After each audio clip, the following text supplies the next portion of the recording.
স্বাগত জানাচ্ছি নির্বাচন নিয়ে এখন টেলিভিশনের নিয়মিত আয়োজন ভোটের ট্রেনে। পুরো এই আয়োজন জুড়ে আপনাদের সঙ্গে আছি আমি বেলায়েত হোসাইন। আজকের ভোটের ট্রেনের বিষয়ে আমরা ঠিক করেছি ইসির মেরুদণ্ড, তবে সেই আলোচনা আমরা যাওয়ার আগে আমরা দেখতে চাই নির্বাচন নিয়ে রাজনীতির মাঠে কি বক্তব্য এসেছে। বিশেষ করে প্রধান নির্বাচন কমিশনার কথা বলেছেন বিএনপির সিনিয়র যুগ্ম মহাসচিব রুহুল কবির রিজভী এবং গণ অধিকার পরিষদের সাধারণ সম্পাদক রাশেদ খান। তারা কি বলেছে শুনে আসতে চাই। যদি ফেব্রুয়ারির মাঝামাঝি জাতীয় নির্বাচন হয় তো এটা তো বিরাট প্রস্তুতি। গণভোটও তো একটা বড় নির্বাচন, সারা দেশ মিলেই নির্বাচনটা হবে, গণভোটটি হবে। তাহলে এইটার প্রস্তুতি নেবে কখন, ওইটার প্রস্তুতি কখন নেবে, এর মধ্যে তো একটা সময়ের তো একটা ক্লাশ লেগে যাবে এই জায়গায়। আইনি প্রক্রিয়ায় যেটা উপযুক্ত মনে করবে সরকার সেটা তারা ব্যবস্থা গ্রহণ করবে এবং এইটা আওয়ামী লীগ সচল থাকবে না নিষিদ্ধ থাকবে, তাদের যে কার্যক্রমে যে স্থগিত আছে এটা কতদিন থাকবে না থাকবে সম্পূর্ণ দায়িত্ব হচ্ছে সরকার তার স্বীয় বিবেচনায় সেটা সিদ্ধান্ত নেবেন।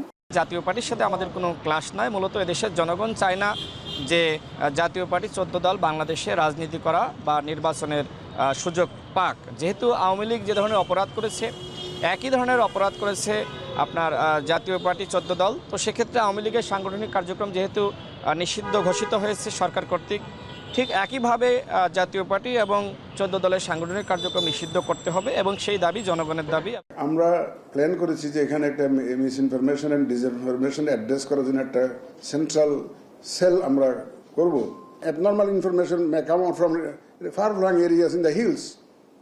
How to reach that information, misinformation, and how to address those misinformation. So connectivity with the far-flung areas, with the central cell is very crucial. And who will work round the clock? How many people we have to engage in every shift?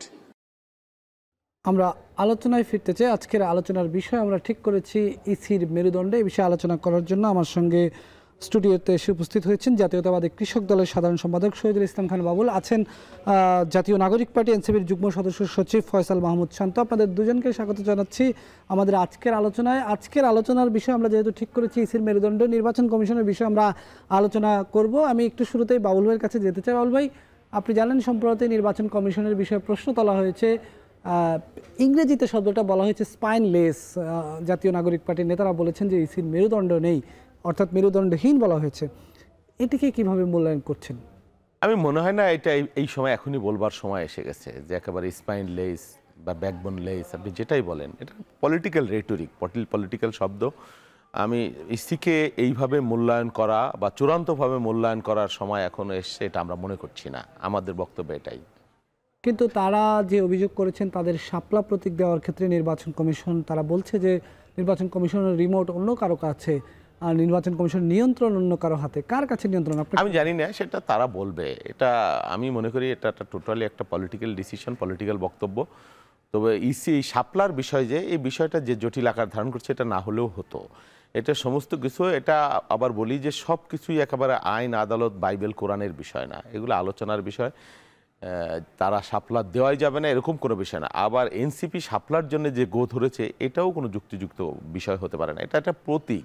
মানুষের যদি সমর্থন থাকে, ভালোবাসা থাকে, তাহলে প্রতীকে কিবা এসে যায় সেটা আমার বোধগম্য নয়। হ্যাঁ আছে, ধরুন এটা যদি হতো যুগ যুগ ধরে তারা এটা অ্যাচিভ করে আছে বা এটা নিয়ে অনেক ডিবেট আছে, এটা নিয়ে অন্যান্য রাজনৈতিক দল এটা চেয়েছে বা ইলেকশন কমিশনের যে ইসে নেই, কি বলে তালিকাবদ্ধ প্রতীকের মধ্যে নেই, এটাও একটা ইস্যু। আর কোনো রাজনৈতিক দল এই প্রতীকই আমার হতে হবে এই ধরনের আমার মনে হয় এটা মানে এই ধরনের স্ট্রং অবস্থান নেওয়া কোনো প্রয়োজন আছে আমরা মনে করছি না। জি, ফয়সাল মাহমুদ শান্ত আপনার কাছে আসতে চাই। নির্বাচন কমিশনের মেরুদণ্ড নেই আপনারা বলেছেন, সেটার সঙ্গে দ্বিমত জানাচ্ছি স্পষ্টই বাবুল ভাই। কেন আপনাদের কাছে এই সময় এসে এখনও নির্বাচনের তফসিল ঘোষণা হলো না, নির্বাচনের সেই অর্থে কোনো কার্যক্রমই শুরু হয়নি, এখনই মেরুদণ্ডের প্রশ্নটা আসলো কেন? দেখেন, আপনাকে ধন্যবাদ জানাচ্ছি এবং যারা দর্শক শ্রোতা দেখছেন সবাইকে ধন্যবাদ। তিনি কিন্তু স্পষ্টত এটার বিরোধিতা করছেন এরকম না।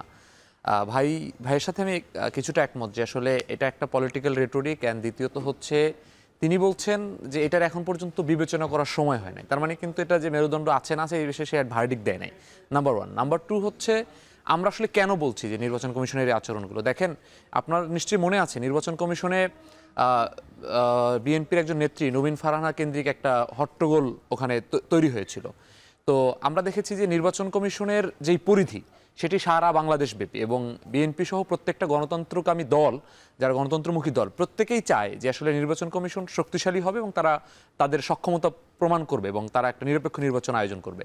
সেই জায়গা থেকে যখন ওরকম একটা ঘটনা ইসির মধ্যে ওখানে ইলেকশন কমিশনে ঘটলো, সেই ঘটনাটা তারা প্রিভেন্ট করতে পারে নাই, এটা তাদের একটা সক্ষমতার একটা দুর্বলতা। দ্বিতীয়ত হচ্ছে ঘটনা ঘটার পরে সেই ঘটনায় কারা দায়ী, এটা তো নির্বাচন কমিশন তো একটা কেপিআই জোনের একটা অন্তর্ভুক্ত একটা এলাকা, সেই এলাকায় এরকম একটা হট্টগোল ঘটলো, সেটার অনেক ধরনের ডিবেট আছে, কার ভুল না ভুল সেটা নিয়ে বিএনপির অন্যান্য নেতৃত্বেরও এবং সেখানে অনেক বক্তব্য পেয়েছি। এটা এই জায়গা থেকে আমরা মনে করেছি যে নির্বাচন কমিশনের যে প্রস্তুতি এবং তার যে নিজস্ব সক্ষমতা, যে কোনো কারো বিরুদ্ধে যে অ্যাকশন নেওয়ার যে সক্ষমতা, সেটা প্রমাণ করে না। দ্বিতীয় জায়গা হচ্ছে আপনি যে প্রশ্নটা তুললেন যে শাপলার প্রসঙ্গ কিংবা জাতীয় নাগরিক পার্টির মার্কার প্রসঙ্গ। দেখেন, জাতীয় নাগরিক পার্টির মার্কার ক্ষেত্রে যে কয়েকটা প্রসঙ্গ এসেছে এটা নিয়ে অনেক আলাপ হয়েছে, আপনারাও অনেক আলাপ করেছেন একাধিকবার। প্রথম আলাপটা হচ্ছে যে নির্বাচন কমিশনের ফরমালি প্রধান নির্বাচন কমিশনার সহ জাতীয় নাগরিক পার্টি ইলেকশন টিমের সাথে মিটিং করে বলেছে তারা শাপলাকে অন্তর্ভুক্ত করবে। প্রথম কথা হচ্ছে তারা সেই কথা রাখেন নাই, নাম্বার ওয়ান। নাম্বার টু হচ্ছে তারা যখন এটা দিবেন না বলছেন, এটা প্রথম দেখেন, যদি না দেওয়ার ক্ষেত্রে একটা নির্দিষ্ট কারণ থাকে তাহলে আমরা বুঝতে পারি যে এটা একটা আইনি জটিলতা, কিংবা আমরা দেখেছি বিএনপির মতো বড় রাজনৈতিক দলগুলো কিন্তু এর ক্ষেত্রে বাধা দেয় না, তারা বলছে এটা তাদেরকে দিতেই পারে। কিন্তু তারা দেখেছি এক একটার পরে এক একটা যুক্তি থেকে শিফট করেছে। বিএনপি যদি বাধা না দেয় বা বড় রাজনৈতিক দলগুলো যদি বাধা না দেয়, তাহলে কাদের চাপের কথা আপনারা বলছেন? আমি ওই জায়গাটায় আসছি, জাস্ট এই আগের বাক্যটা শেষ করে, যে আমরা দেখছি যে তাদের যে আর্গুমেন্টগুলো, প্রত্যেকটা আর্গুমেন্ট কন্ট্রাডিক্ট করছে এবং নাইফিং করছে। কিভাবে? তারা প্রথম বলছে এটা আসলে জাতীয় ফুল, এই জন্য দেওয়া যাবে না। পরে দেখা গেছে কাঁঠাল সহ অনেক জাতীয় ফুল এখানে আছেন, বা জাতীয় যে ফল বা অন্যান্য বিষয়গুলো আছেন। পরে বলছে যে এটা আসলে জাতীয় প্রতীকের মধ্যে আছে, তখন দেখা জাতীয় প্রতীকের মধ্যে অন্যান্য বিষয় আছে। তারপরে বলছে যে এটা আসলে এর ভিতরে নাই, তখন যখন বলা হলো যে আপনারা তো ভিতরে তোলার কথা বলছিলেন এবং আপনাদের সুযোগ ছিল, এরপরে লাস্টলি গিয়ে বলছে আমরা এটা দিব না, কিন্তু আমরা কেন দিব না এটা আমরা ব্যাখ্যা করব না। এই যে আমরা মনে করছি যে আমাদের কাছে মনে হচ্ছে যে যেহেতু নির্বাচন কমিশনটা গঠন হয়েছে 2022 একটা ফ্যাসিবাদী আইনের ভিত্তিতে, এবং নির্বাচন কমিশনের শুধুমাত্র কমিশনার কয়েকজন ব্যতীত পুরো স্ট্রাকচারটা কিন্তু আসলে আগের স্ট্রাকচারটাই আছে। একজন মানুষও নির্বাচন কমিশন থেকে চাকরিচ্যুত হয় নাই এবং একজন মানুষের হচ্ছে এখানে ধরনের রিপ্লেসমেন্ট হয় নাই। তারা শুধুমাত্র আগে যে বরিশালে কাজ করতো তারা আপনি ঢাকায় নিয়ে আসছেন, ঢাকা থেকে বরিশালে নিয়ে গেছেন। এই সিচুয়েশনে আমরা মনে করছি এটা এস্টাবলিশমেন্টের অংশ হতে পারে, এটা বিভিন্ন সংস্থা হতে পারে। আমাদের কাছে মনে হচ্ছে নির্বাচন কমিশনের সাথে একাধিক মিটিং এর মধ্য দিয়ে আমরা যেই ফিডব্যাকটা বা তাদের ব্যাপারে আমাদের অবজারভেশনটা তৈরি হয়েছে, আমরা মনে করছি এই সিদ্ধান্তগুলো নির্বাচন কমিশন নিচ্ছে না। আমাদের সাথে আলাপ আলোচনায় এক কথা বলেন, যখন সেটা খণ্ডন হয়ে যায় হয়তো রাতে অন্য কারোর সাথে আলাপ করে এসে আবার পরের দিন আমাদেরকে আরেক কথা বলেন। এটা কারা এটা আমরা এখন নিশ্চিত না, কিন্তু আমাদের কাছে স্পষ্টতই মনে হচ্ছে যে তাদের চাবিকাঠির অন্য কেউ নাড়ছেন। সেটা কারা এটা আমাদেরও প্রশ্ন, এবং সেটার বিষয়ে রাষ্ট্রের এবং সকলের একটা কনসার্ন হওয়া দরকার।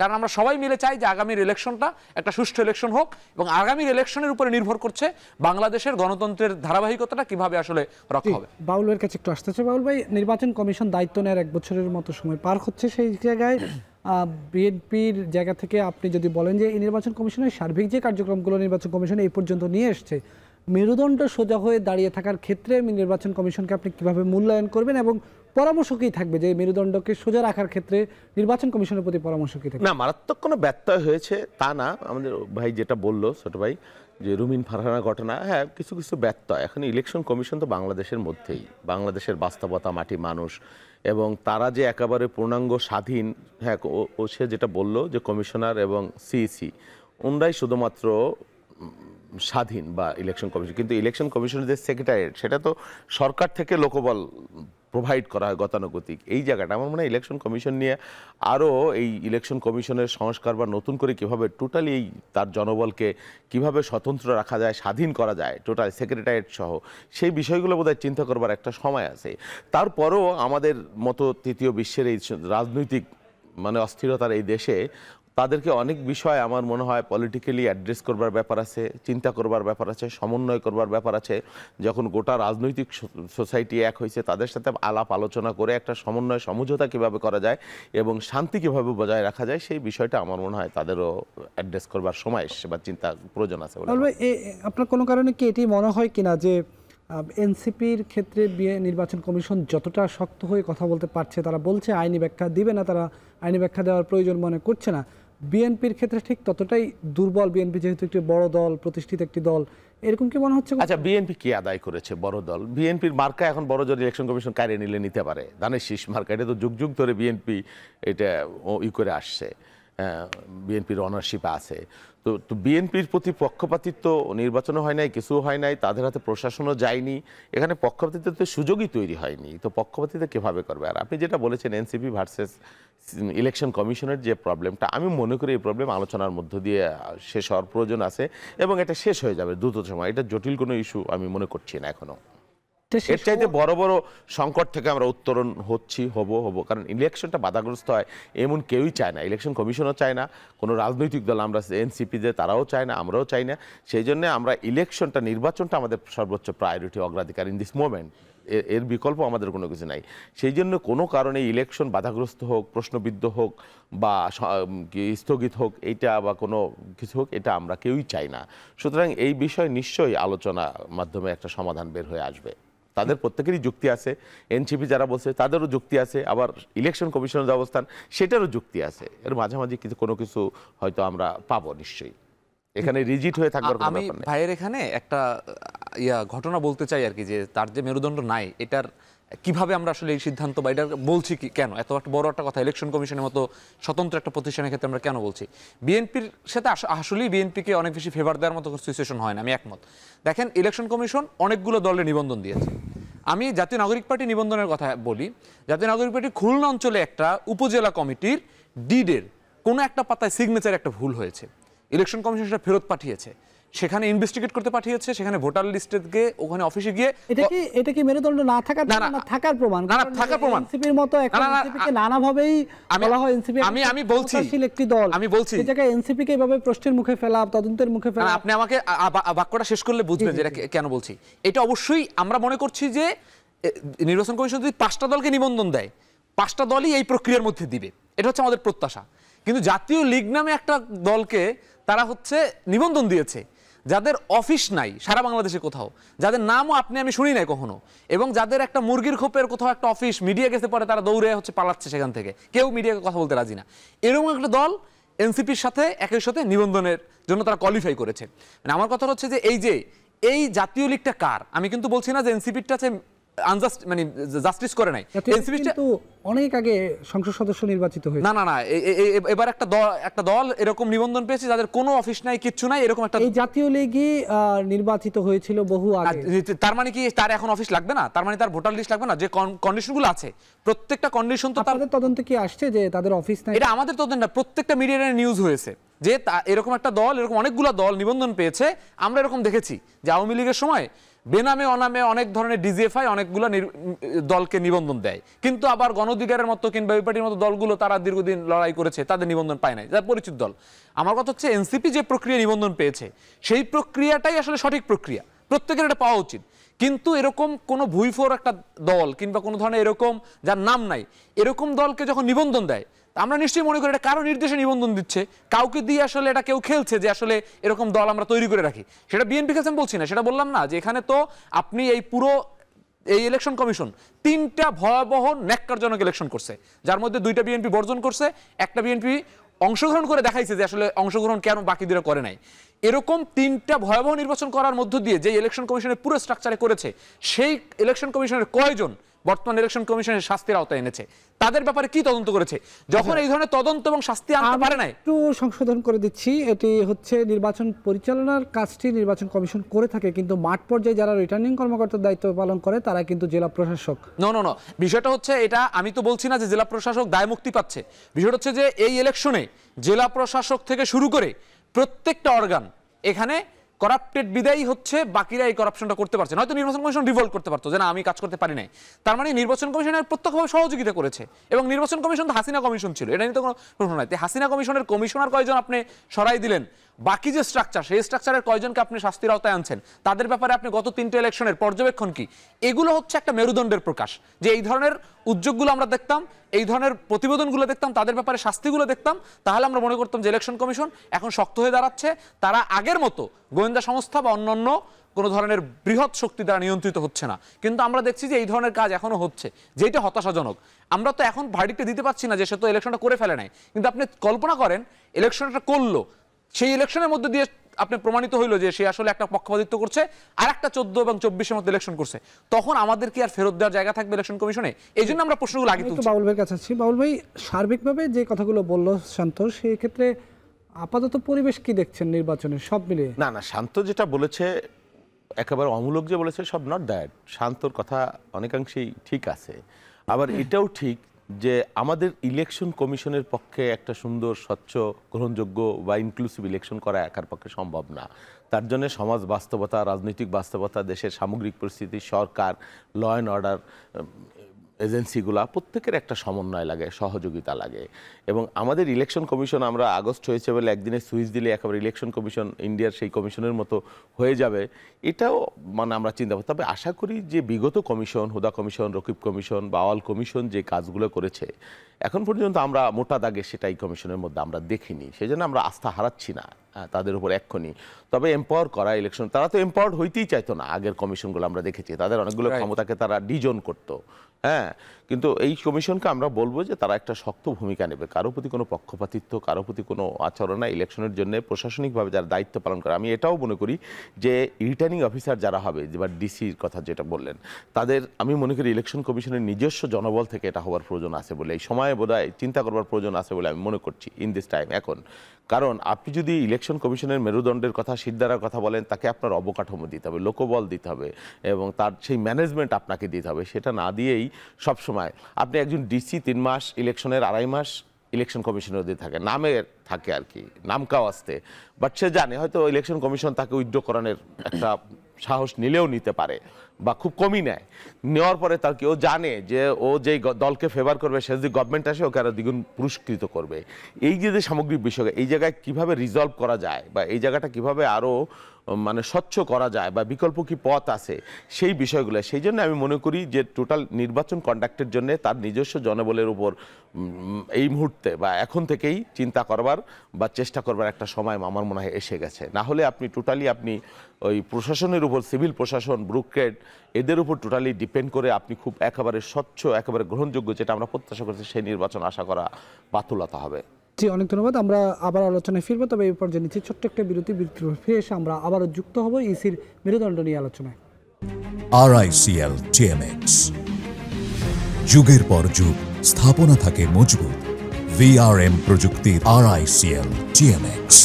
স্বাগত আরেকবার, দেখছেন ভোটের ট্রেন। আমরা আলোচনা করছিলাম ইসির মেরুদণ্ড নিয়ে। আলোচনার জন্য আমার সঙ্গে দুজন অতিথি উপস্থিত আছেন, আমরা তাদের সঙ্গে আলোচনায় যাব। তবে তার আগে একটু জানাতে চাই, কিছুক্ষণ আগে প্রধান উপদেষ্টার সঙ্গে বৈঠক করেছে বিএনপি।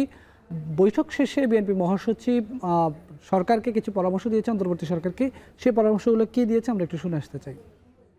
কেয়ারটেকার গভর্নমেন্টের বন্ধু যা বুঝাই, তত্ত্বাবধায়ক সরকার সেই ভূমিকায় তাদেরকে যেতে হবে।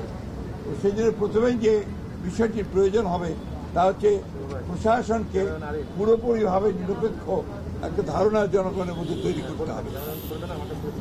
বিশেষ করে সেক্রেটারিয়েট যারা এখনো আছেন তাদেরকে চিহ্নিত প্যাসিভ দোষর বলা হয়, তাদেরকে সরিয়ে সেখানে নিরপেক্ষ কর্মকর্তা দেওয়ার জন্য আমরা বলেছি যে প্রশাসনেও, জেলা প্রশাসন বিশেষ করে, সেখানেও একইভাবে ব্যবস্থা গ্রহণ করতে হবে। আমরা শুনছিলাম প্রধান উপদেষ্টার সঙ্গে বৈঠক শেষে কথা বলছিলেন বিএনপির মহাসচিব মির্জা ফখরুল ইসলাম আলমগীর। আলোচনায় ফিরতে চাই। বাউল ভাই, আপনার কাছে এ পর্বে আবারও শুরুতে আসছি। বিএনপি মহাসচিব কিছুক্ষণ আগে প্রধান উপদেষ্টার সঙ্গে বৈঠক করে বলেছেন যে অন্তর্বর্তী সরকারকে তত্ত্বাবধায়ক সরকারের ভূমিকায় যেতে হবে।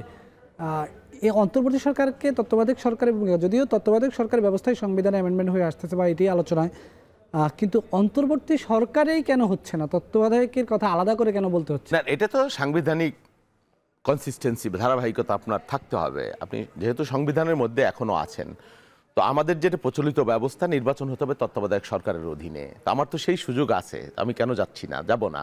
যেহেতু সুযোগ আছে, এটা তো এই অন্তর্বর্তী সরকারটা একটা ভিন্ন বাস্তবতা, আমাদের দেশে নতুন অভিজ্ঞতা, টোটালি ডিফারেন্ট অভিজ্ঞতা।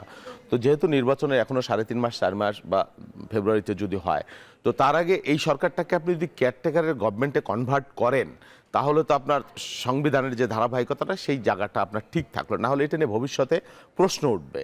মোটা দাগে কিভাবে সেটা হবে, কে হবে, সেটা ভিন্ন আলোচনা, কিন্তু ওইটা আপনার সাংবিধানিক প্রয়োজনীয়তার জন্য এটা প্রয়োজন আছে বলে আমরা মনে করছি। না হলে এটা একটা প্রশ্নবোধক হয়ে যাবে ভবিষ্যতের সরকার যারা আসবে তাদের জন্য বা এদের জন্যও। আর অন্তর্বর্তী সরকার আমার সংবিধানের 106-এর যে আলোকে, যেটা আদালত যেটা পরামর্শ দিয়েছে সেই আলোকে একটা সংকটকালীন সময়ে সেটা হয়েছে, কিন্তু এইটা নির্বাচনের জন্য তো এটা হয়নি, বা নির্বাচনের কাজ তারা করতে পারে না। আপনি যদি বিদ্যমান সংবিধানের যে রুলস অ্যান্ড রেগুলেশনস এগুলো যদি আপনি পর্যবেক্ষণ করেন, তাহলে আপনাকে এটাকে একটা কেয়ারটেকার গভর্নমেন্টে কনভার্ট করে তারপরে পাশাপাশি উনি যেটা বললেন, আমি বিএনপি মহাসচিব, যে সরকারের মধ্যে এখনও নানান ধরনের ফ্যাসিস্টের যে প্রত্যক্ষ পরোক্ষভাবে যারা ফ্যাসিস্টের পক্ষে ভূমিকা পালন করেছে তাদের অবস্থানও বিভিন্ন জায়গায় আছে, সেই বিষয়গুলো ডিটেক্ট করে দ্রুততম সময়ে কাজে এগিয়ে নেবার প্রয়োজন আছে, সেটাই উনি বলেছেন এবং এটা বাস্তবতা। এই অন্তর্বর্তী সরকারকে যদি তত্ত্বাবধায়ক সরকারে রূপান্তর করতে হয়, কি কি জায়গায় পরিবর্তন আনতে হবে? না, কি কি জায়গায় সেটা তো আলোচনার ব্যাপার। কি কি জায়গায় পরিবর্তন, খুব একটা পরিবর্তন সরকারের যে অ্যাডভাইজারদের স্ট্রাকচার, এখানে খুব বেশি পরিবর্তন প্রয়োজন, বা যারা বিতর্কিত হয়েছে বা যারা কন্ট্রোভার্সি আছে, দলীয় বিতর্ক আছে যাদেরকে নিয়ে, তাদেরকে পরিবর্তন কিছু করলে এটা খুব একটা জটিলতা হবে সেটা আমরা মনে করছি না। জি, ফয়সাল মাহমুদ শান্ত। কিছুদিন আগে আমি একটা সংবাদে দেখতে পেলাম যে মাহফুজ আলম যিনি এখন উপদেষ্টা আছেন, তার ভাই যিনি এনসিপির যুগ্ম আহ্বায়কের দায়িত্বে আছেন, তিনি লক্ষ্মীপুরের রামগঞ্জে একটি প্রোগ্রামে তিনি বলেছিলেন যে রামগঞ্জে 1 আসন থেকে নির্বাচন করবে মাহফুজ আলম, এবং সেটা এনসিপির নেতা হিসেবে যেহেতু তিনি বলছেন, আমরা ধারণাই করছি হয়তো তিনি এনসিপি থেকে নির্বাচন করতে পারেন। সেক্ষেত্রে এখন পর্যন্ত তিনি এই যে সরকারের উপদেষ্টা হিসেবে আছেন, এটাকে কিভাবে দেখছেন? আর যেহেতু বিএনপির পক্ষ থেকে দাবি করা হচ্ছে অন্তর্বর্তী সরকারকে তত্ত্বাবধায়ক সরকারে রূপান্তর করতে হবে, দেখেন, আমি মাহফুজ আলমের ভাই যেই কথাটি বলেছেন সেটি আমি মনে করি যে এটার একটা প্রবাবিলিটি আছে। আপনার যে প্রেডিকশন এটাও হতে পারে যে তিনি এনসিপি থেকে ইলেকশন করতে পারেন, আবার তিনি এনসিপি না হয়ে অন্য কোনো দল থেকে ইলেকশন করতে পারেন। হ্যাঁ, কারণ আমরা দেখেছি যে তার বাবা হচ্ছে বিএনপির একটা কমিটিতেও আছেন। সো এই ধরনের ঘটনাও ঘটতে পারে, কিন্তু আমি এটার সাথে একমত যে তার মধ্যে যদি কোনো ধরনের কোনো নির্বাচন করার বা কোনো আকাঙ্ক্ষা থাকে, শুধু তিনি না, উপদেষ্টা পরিষদের যে কেউ যদি কোনো আকাঙ্ক্ষা থাকে তাহলে তাকে আসলে আর উপদেষ্টা পরিষদে নির্বাচনকালীন সময় থাকা দরকার নাই। 1 নাম্বার 2 হচ্ছে মির্জা ফখরুল ইসলাম আলমগীর সাহেব যে কথাটি বলেছেন, আমি এটা মনে করি যে ওনার যে কথার যে এসেন্সটা আমি অ্যাগ্রিটা হচ্ছে যে এই তত্ত্বাবধায়ক সরকারটা কিন্তু নির্বাচনকালীন সরকারের থেকে অনেক বেশি পাওয়ার এক্সারসাইজ করেছে। মানে একটা স্বাভাবিক গভর্নমেন্ট যা করে সেই ধরনের কার্যক্রম তারা করেছে। তারা স্কুল কলেজকে জাতীয়করণ করা, কিংবা নতুন মিডিয়া বিশ্ববিদ্যালয়ের অনুমোদন দেয়া, কিংবা হচ্ছে বন্দরের বাইরের রাষ্ট্রের সাথে চুক্তি করা, নানা ধরনের কার্যক্রম তারা করেছে। এগুলো কিন্তু সাধারণত তত্ত্বাবধায়ক সরকার কিংবা নির্বাচনকালীন সরকার করতে পারে না। তো যখন নির্বাচনটা শুরু হবে, তফসিলটা যখন আপনি ঘোষণা করবেন, তখন তো আপনাকে নির্বাচনকালীন ক্যারেক্টারে ঢুকতে হবে। তবে ভাইয়ের একটা ব্যাখ্যার সাথে, মানে আমার কাছে ব্যাখ্যাটা সঠিক মনে হয়, সেটা হচ্ছে যে এটা সংবিধানের ধারাবাহিকতা না, এটা হচ্ছে কারণ সংবিধানে তো এখন তত্ত্বাবধায়ক নাই, বরঞ্চ সংবিধানে এখন 106 জোড়াতালি দিয়ে একটা অন্তর্বর্তীকালীন সরকার আছে, তত্ত্বাবধায়ক তো নাই। ওটার জন্য নতুন সংবিধান আমাদের করতে হবে।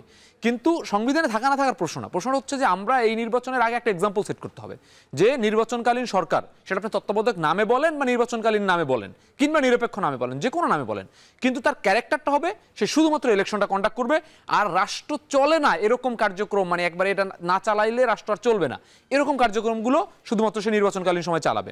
সেই জায়গা থেকে কারেক্টলি মহাসচিব বিএনপির তিনি আইডেন্টিফাই করেছেন যে ফ্যাসিস্টদের যেই ধরনের সেক্রেটারিরা এখনো সচিবালয়ে আছে, যদিও 10 জনকে অবসরে পাঠিয়েছেন গতকালকে, এরপরেও যারা আছেন তাদেরকে চিহ্নিত করে এখান থেকে ইয়ে করতে হবে। তারপর এখানে যদি প্রকাশ্যভাবে বিএনপি, এনসিপি, জামাত সমর্থক কোনো উপদেষ্টা থাকেন, তাদের এখান থেকে সরে আসা উচিত, যাদের সম্পৃক্ততা আছেন। তো সেটার মধ্যে দিয়ে এই গভর্নমেন্টের যে কারা বিএনপি পন্থী, কারা এনসিপি পন্থী, সেটা আইডেন্টিফাই তো বিভিন্ন বিষয়।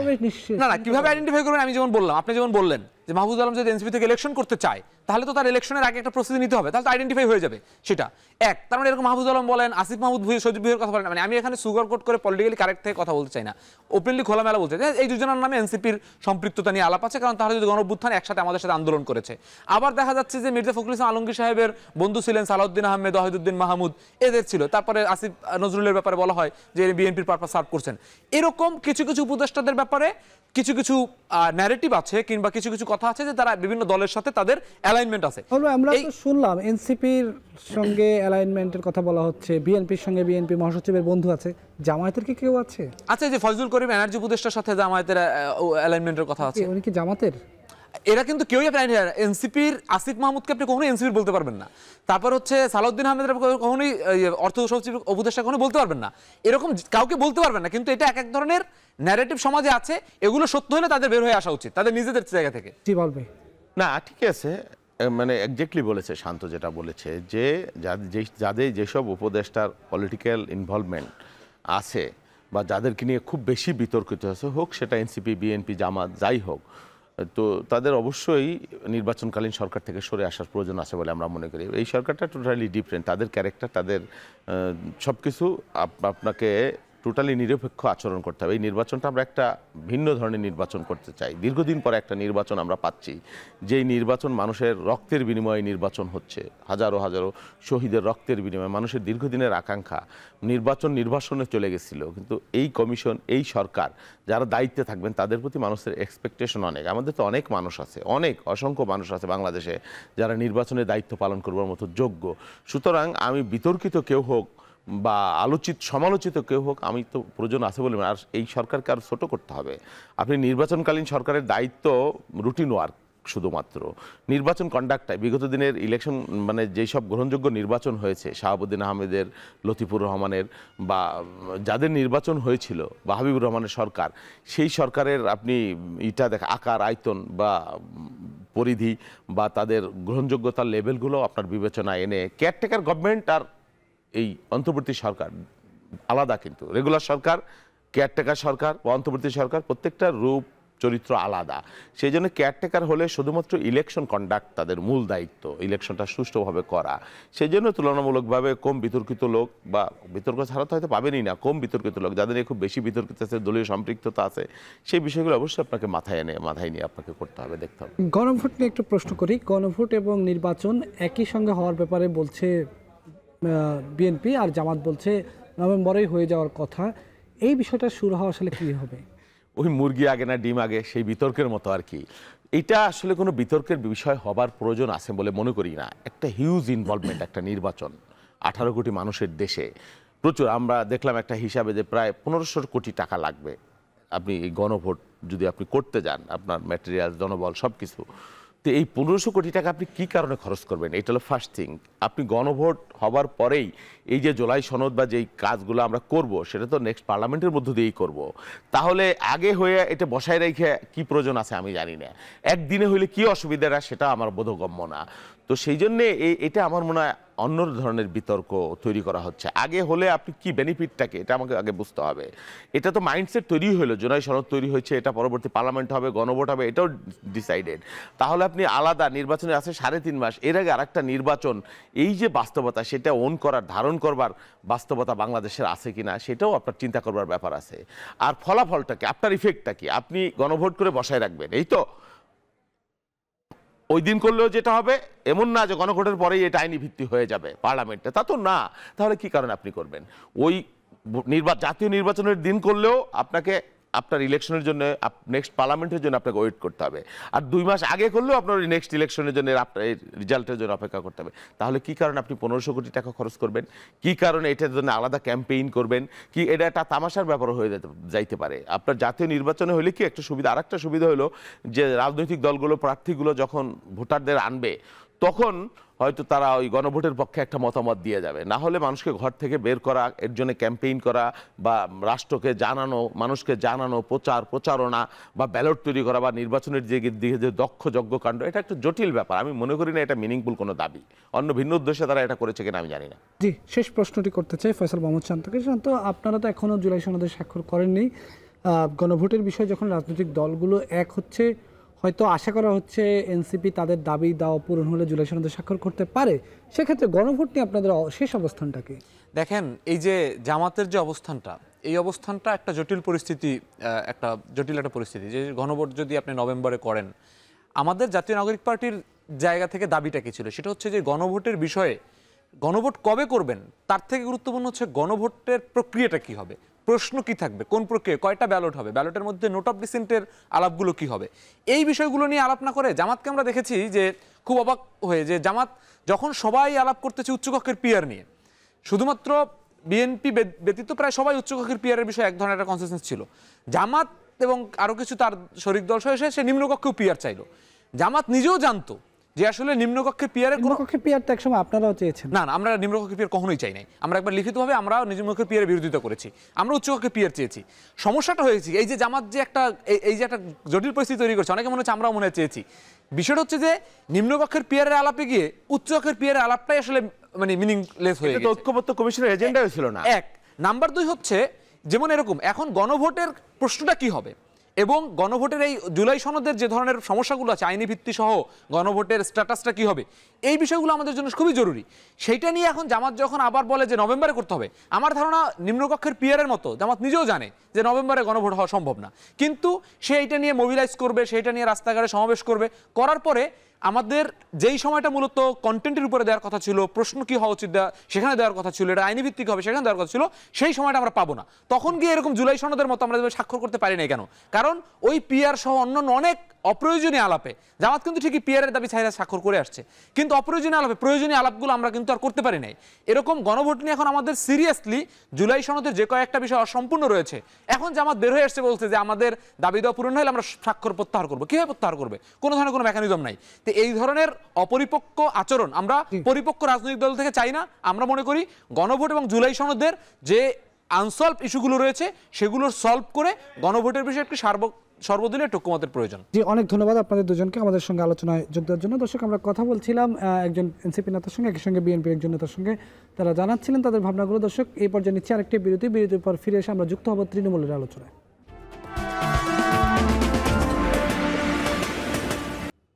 ভোটে টেনে এই পর্যায়ে আমরা ফিরব তৃণমূলের আলোচনায়। তৃণমূলের আলোচনা করতে আমাদের সঙ্গে রাজশাহী থেকে যুক্ত হচ্ছেন সহকর্মী রাকিবুল হাসান।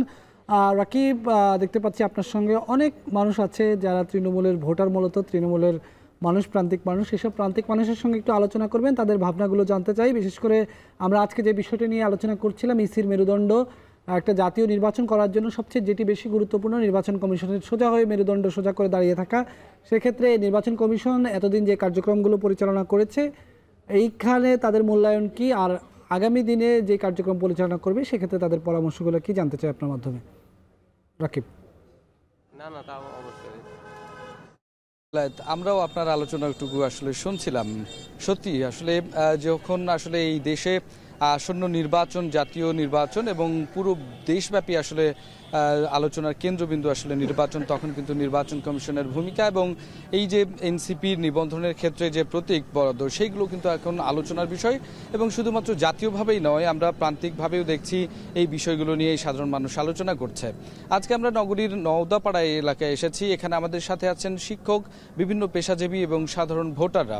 আমরা প্রথমেই একেবারেই সময় নষ্ট না করে জানতে চাই যে এই যে নির্বাচন কমিশনের আসলে যে ভূমিকা, আসলে এনসিপির শাপলা প্রতীক বরাদ্দের ক্ষেত্রে একবার আসলে এনসিপি শাপলা প্রতীক চেয়েছে, সেটিকে বিভিন্ন প্রতীক দেওয়া হয়েছে, পুনরায় তারা আবেদন করেছে, তারপরে আসলে শাপলা প্রতীকের এই যে প্রত্যাশা, নির্বাচন কমিশনের আসলে কি করা উচিত, এটিকে আসলে কিভাবে দেখছেন আপনারা এই প্রান্তিকের মানুষজন? ধন্যবাদ আপনাকে, এখন টিভিকে। আসলে দীর্ঘদিন আমরা নির্বাচন থেকে বঞ্চিত থেকেছি এ জাতি। আমরা 17 বছর দেখেছি আমাদের দিনের ভোট রাতে হয়ে গেছে। আমরা এখন নির্বাচন কমিশনের কাছে প্রত্যাশা করছি দলমত নির্বিশেষে সকল একটা শান্তিপূর্ণ নির্বাচনের মাধ্যম দিয়ে এদেশকে সামনে আগিয়ে নিয়ে যেতে হবে। আর আসলে প্রতীকের বিষয়টা আসলে শাপলা প্রতীক যেহেতু বাংলাদেশের জাতীয় একটা প্রতীক, এইটা কোনো দলের মধ্যে আমরা সাধারণ পাবলিক চাই না যেটা কোনো দলের মধ্যে নিবন্ধিত হয়ে সেই প্রতীক নিয়ে কেউ ব্যবহার করুক। সবাই নিজস্ব প্রতীক থাকবে, কিন্তু জাতীয় প্রতীক কেউ ব্যবহার করবে না। দেশের স্বার্থে, জাতির স্বার্থে এ দেশে রাজনীতি করবে সবাই, কিন্তু দেশের জাতীয় প্রতীক নিয়ে কেউ আসুক এইটা দ্বিধাদ্বন্দ্ব সৃষ্টি হবে। আমার সাধারণ মানুষের পক্ষ থেকে মন্তব্য এইটাই যে আসলে জাতীয় প্রতীক বাদ দিয়ে সবাই নির্বাচনে শান্তিপূর্ণভাবে সহাবস্থানের মাধ্যমে দিয়ে এদেশে একটা সুস্থ নির্বাচন প্রতিষ্ঠিত হোক। এখানে আমরা দেখেছি বিভিন্ন সময় দর্শক যে যারা সংবিধান বিশেষজ্ঞ তারাও বলছেন যে আসলে জাতীয় প্রতীকে যে শাপলা ঘোষণা করা হয়েছে সেটি আসলে এনসিপি যে বারবার প্রত্যাশা করছে এবং তারা দ্বিতীয় দফায় আবেদন করেছেন। স্যার, একটু আমাদেরকে জানাবেন যে আসলে এনসিপির এই যে চাহিদাটি, বারংবার এই আবেদন, এইটি নির্বাচন কমিশনের আসলে শক্তভাবে আসলে বলাটা উচিত কিনা, তারা পুনরায় পর্যবেক্ষণ করবেন বলেছেন। ধন্যবাদ। এখন টেলিভিশনকে। আমি বলতে চাই যে আমরা ছোট থেকে শুনে আসছি যে আমাদের জাতীয় ফুল শাপলা এবং আমাদের বিভিন্ন ক্ষেত্রে সেটা সংসদ ভবন বলেন বা প্রধানমন্ত্রীর বা রাষ্ট্রপতির যে আসন, সেখানেও আমরা দেখেছি যে জাতীয় ফুলের আকাঙ্ক্ষিত করা আছে সে আসনগুলো। এবং আমরা জানি যে এটা জাতীয় শাপলা হচ্ছে জাতীয় প্রতীক, সেহেতু যদি শাপলা প্রতীক কাউকে কোনো একটা দলকে দিয়ে দেওয়া হয়, সেক্ষেত্রে রাষ্ট্রের যে নিজস্ব স্বকীয়তা থাকে সেটা কিন্তু আর রইল না আর কি। এর জন্য আমার মনে হয় যে কোনো দলকে এই জাতীয় প্রতীক না দেওয়াটাই সবচেয়ে উত্তম হবে। তবে এই বিষয়ে নিশ্চয়ই নির্বাচন কমিশন শক্ত একটি ভূমিকা পালন করবেন এবং এই যে বারবার বলা হচ্ছে যে নির্বাচন কমিশনের মেরুদণ্ড শক্ত করতে হবে, সেক্ষেত্রে আসলে নির্বাচন কমিশন যেহেতু একটি স্বায়ত্তশাসিত প্রতিষ্ঠান এবং নির্বাচনের সংবিধান দ্বারা পরিচালিত, সুতরাং এই ক্ষেত্রে আসলে কি বলবেন যে নির্বাচন কমিশনকে আসলে শক্ত ভূমিকা রাখাটা কিভাবে উচিত? আসলে ধন্যবাদ আপনাদেরকে এখন টিভিকে যে আমাকে ফ্লোর দেওয়ার জন্য। তো আপনি যে প্রশ্নটা করলেন সেটা হলো নির্বাচন কমিশন। নির্বাচনের জন্য মূল মেরুদণ্ড হলো নির্বাচন কমিশন, যেটা আমাদের দেশের একটা হলো সাংবিধানিক প্রতিষ্ঠান। ওটা সংবিধান যখন নির্বাচন কমিশন যখন নির্বাচনের তফসিল ঘোষণা করে দেয়, তখন মোটামুটি আপনার প্রশাসন থেকে শুরু করে প্রিজাইডিং অফিসার, সহকারী প্রিজাইডিং পুলিং অফিসার থেকে শুরু করে যাবতীয় সব কিছু নিয়ন্ত্রণ করে হলো নির্বাচন কমিশন। যদি নির্বাচন কমিশন যদি মেরুদণ্ডহীন হয়, তাহলে সেই দেশে কোনো দিনই সুষ্ঠু একটি নির্বাচন আশা করা সম্ভব নয়। আর নির্বাচন কমিশন যদি মনে করে যে না, এই দেশে আমরা সুন্দর সুষ্ঠু একটি গণতান্ত্রিক প্রক্রিয়ায় নির্বাচন উপহার দেব, এটা সেই পারবে, একমাত্র তার হাতেই সম্পূর্ণ ক্ষমতাটা সেই সময়কার জন্য থাকে। এই জন্য আমরা প্রত্যাশা করি যে আগামী দিনে নির্বাচন কমিশন যে বিগত দিনে যে নির্বাচনগুলো হয়েছে সেই নির্বাচন আর আমরা এই দেশে আমরা দেখতে চাই না। আমরা একটু আমাদের সর্বডান দিকে একজন আছে, আমরা তার কাছ থেকে শুনতে চাই যে নির্বাচন যখন অনুষ্ঠিত হয় তখন নির্বাচন কমিশনের অধীনে সমস্ত কিছু থাকে। স্থানীয় পর্যায়ে যে নির্বাচন হয় বা এখানে জেলা প্রশাসক ভূমিকা রাখে, সেই ক্ষেত্রে আসলে নিরপেক্ষতা কতটুকু চান বা নির্বাচন কমিশন আসলে কতটুকু আইনের অধীনস্থ থাকা উচিত মনে করছেন? ধন্যবাদ। আসলে নির্বাচন কমিশনার যদি ইচ্ছা করে, তার যদি সৎ ইচ্ছা থাকে, আমাদের বিগত 3টে নির্বাচন যেভাবে হয়ে গেছে, আমরা গোটা বাংলাদেশের জাতি এই নির্বাচন কমিশনারের দিকে আমরা তাকায় আছি যে বাংলাদেশে একটা সুষ্ঠু অবাধ নির্বাচন যেটি করতে পারে এই নির্বাচন কমিশনার। আমার মনে বলে যে এই নির্বাচন কমিশনার অন্তত তার ইতিহাসের পাতাতে একটা সে জায়গা করে নিতে পারবে। তাই আমি নির্বাচন কমিশনারকে অনুরোধ করব যে আপনি কোনো দলের না হয়ে গোটা বাংলাদেশের সাধারণ মানুষের মুখের দিকে তাকায় আপনি একটা সুষ্ঠু অবাধ নির্বাচন করবেন, এই আশা আমরা করছি। অক্টোবর চলছে বেলায়েত, এরপরে নভেম্বর, ডিসেম্বর, জানুয়ারি, মাত্র 3টি মাস, তারপরেই তো আসলে একেবারেই এখন থেকেই ডামাডোল দেখতে পাচ্ছি আমরা। একটু জানতে চাই যে এই যে অল্প সময়ের মধ্যে নির্বাচন কমিশনের আসলে আরও বেশি শক্তিশালী হতে আরও কি কি পদক্ষেপ নেওয়া উচিত? আসলে এই মুহূর্তে নির্বাচন কমিশনকে অনেক শক্তিশালী ভূমিকা রাখা প্রয়োজন আমরা মনে করি। সেই ক্ষেত্রে নির্বাচন কমিশনকে দলমত নির্বিশেষে কারো কোনো অধীনে না থেকে নিজস্ব সক্রিয়তা বজায় রেখে বিগত দিনে আমরা দেখেছি যে নির্বাচনগুলো হয়েছে, সেই নির্বাচন থেকে এই বর্তমান নির্বাচন কমিশনকে শিক্ষা নেওয়ার অনেক কিছু আছে। আমরা আশা করব যে 1996 এর আগে। ধন্যবাদ আপনাকে, আমরা বুঝতে পেরেছি। আসলে বিলাত এখানে সাধারণ মানুষ, সাধারণ ভোটাররা আসলে যেটি যাচ্ছেন আগামী নির্বাচন এমন একটি নির্বাচন কমিশন নির্বাচন সম্পন্ন করুক যার শক্তিশালী একটি জায়গা থাকবে, সেটি হচ্ছে সংবিধান এবং আইন, এবং সেই মোতাবেকই তিনি নির্বাচন বাস্তবায়ন করবেন। তো এই ছিল রাজশাহী থেকে আজকের আলোচনার আমার কাছে সর্বশেষ। জানাচ্ছিলেন তৃণমূলের মানুষের ভাবনা, সেখান থেকে সাধারণ মানুষের, তৃণমূলের প্রান্তিক মানুষের কিছু চমৎকার ভাবনার কথা তুলে ধরছিলেন রাকিবুল হাসান।